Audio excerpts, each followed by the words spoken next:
क्या आप यीशु के सच्चे दास की तरह उसके काम में लगे हुए हैं? पिछली 2 क्लासेस में हमने पढ़ा था कि यीशु ने अपने दूसरे आगमन के विषय में जो बातें बताई, उनमें उसने 2 प्रकार के दासों के विषय में समझाया। एक वास्तविक तौर पर मसीही होंगे जिनका उद्धार हो चुका होगा, और दूसरे दिखावे के या नाम मात्र के मसीही जिनका उद्धार नहीं हुआ होगा। तो उसी विषय को आगे बढ़ाते हुए यीशु ने यहाँ एक और दृष्टांत सुनाया, जिसमें उसने परमेश्वर के सच्चे सेवकों और दिखावे के सेवकों में एक बार फिर अंतर समझाया, ताकि आज के मसीही दास स्वयं को जांच लें कि वे किस वर्ग में आते हैं।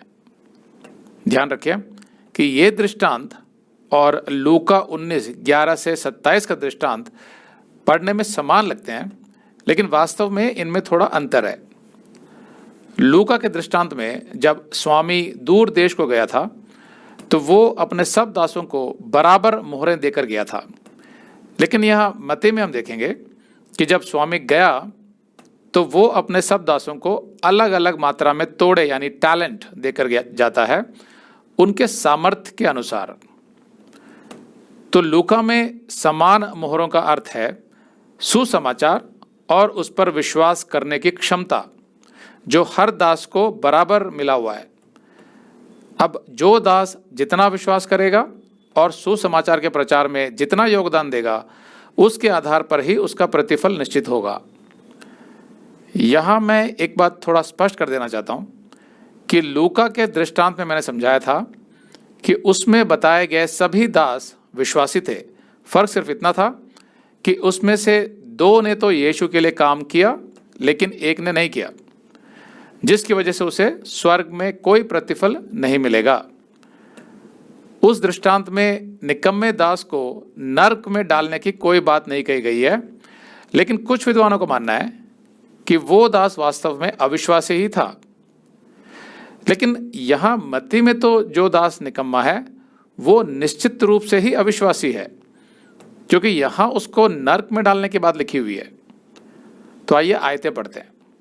मत्ती 25:14, क्योंकि यह उस मनुष्य की सी दशा है जिसने परदेश को जाते समय अपने दासों को बुलाकर अपनी संपत्ति उनको सौंप दी। उसने एक को 5 तोड़े, दूसरे को 2 और तीसरे को 1, अर्थात हर एक को उसकी सामर्थ्य के अनुसार दिया, और तब वह परदेश चला गया। तो यहाँ तोड़े मतलब चांदी का धन, सिल्वर मनी, अंग्रेजी में टैलेंट। एक टैलेंट का वजन करीब 58 से 80 पाउंड तक होता था, जो करीब 20 साल की मजदूरी के समान था। मतलब बहुत सारा धन देकर गया था स्वामी अपने दासों को, क्योंकि स्वामी के पास बहुत धन था। तो इस दृष्टांत के आधार पर परमेश्वर अपने हर दास को अलग अलग प्रतिभा, अलग अलग कौशल और अलग अलग संसाधन यानी रिसोर्सेज देता है, जिनका उपयोग करके उन्हें परमेश्वर के राज्य को आगे बढ़ाना है, जब तक यीशु वापस नहीं आ जाता। अब होता क्या है कि कभी कभी हम मसीहियों में ऐसे विचार आते हैं कि वो प्रचारक, वो उपदेशक कितना अच्छा उपदेश देता है और कितने लोगों को सुसमाचार सुनाता है। काश मुझे भी प्रचारक का या उपदेशक का दान मिला होता। या कोई सोचेगा कि मैं तो प्रचारक हूँ, लेकिन मैंने देखा है कि वो जो गाता है यीशु के गीत, कितना अच्छा गाता है वो। अगर आप ये संदेश पूरा देखना चाहते हैं तो आप इसे हमारे वेबसाइट hindiBiblestudy.com पर देख सकते हैं। ये वीडियो हमारे सितंबर के वीडियोस में अपलोड किया हुआ है, तो जिनके पैकेज में भी सितंबर का महीना शामिल है, उनको ये वीडियो उनके माय अकाउंट में सितंबर के वीडियोस में मिल जाएगा। अगर आप हमारे वीडियो फोन पर देख रहे हैं तो अच्छी स्पीड के लिए कृपया गूगल क्रोम या मोजिला फायरफॉक्स ब्राउजर इस्तेमाल करें। तो इनको डाउनलोड करने के लिए आप प्ले स्टोर में जाएं और ऊपर गूगल क्रोम टाइप करें, फिर आप गूगल क्रोम ब्राउजर पर क्लिक करें और उसे इंस्टॉल करें। ये एकदम फ्री है। इसी तरह आप मोजिला फायरफॉक्स टाइप करें, फिर आप मोजिला फायरफॉक्स ब्राउजर पर क्लिक करें और उसे इंस्टॉल करें। यह भी एकदम फ्री है।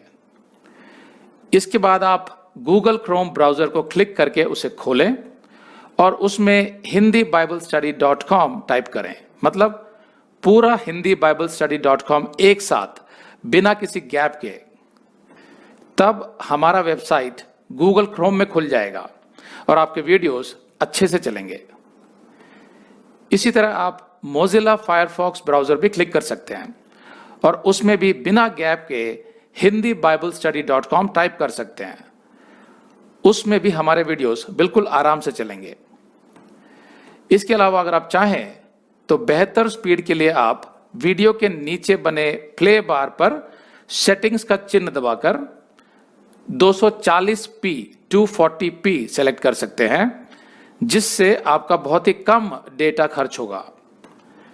240 सेलेक्ट करने के बाद आप वीडियो के बाहर कहीं भी क्लिक कर दीजिए, फिर वीडियो को पीछे ले जाकर शुरू से देखिए।